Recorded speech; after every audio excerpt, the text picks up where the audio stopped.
Welcome to the Slop Temple. We pray this video helps. In this video, I will show how to make a smoothie with banana and milk.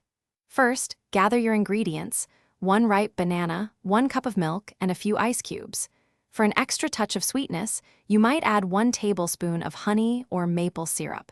Make sure your blender is clean and ready to go. This simple recipe is perfect for a quick and delicious treat any time of day. Now, let's get blending.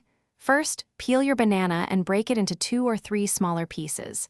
This helps with smoother blending. Carefully place the banana pieces into your blender, followed by 1 cup of milk and your ice cubes. If you're using honey or maple syrup, add it now. Secure the lid tightly to prevent any spills. Once all your ingredients are in, it's time to blend.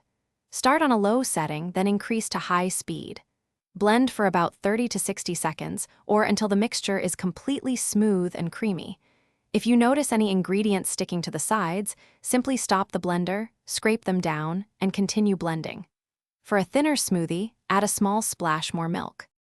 Your delicious banana milk smoothie is now ready. Carefully pour it into your favorite glass. For a nice touch, you can garnish it with a banana slice on the rim or a light sprinkle of cinnamon. Enjoy this refreshing and nutritious drink immediately. And hey, if you're looking to upgrade your home, check the description for a link to the Shark AI Ultra Robot Vacuum and other great deals. It's a fantastic way to keep your kitchen clean after your smoothie making adventures. Thanks for watching. Consider subscribing if we helped you.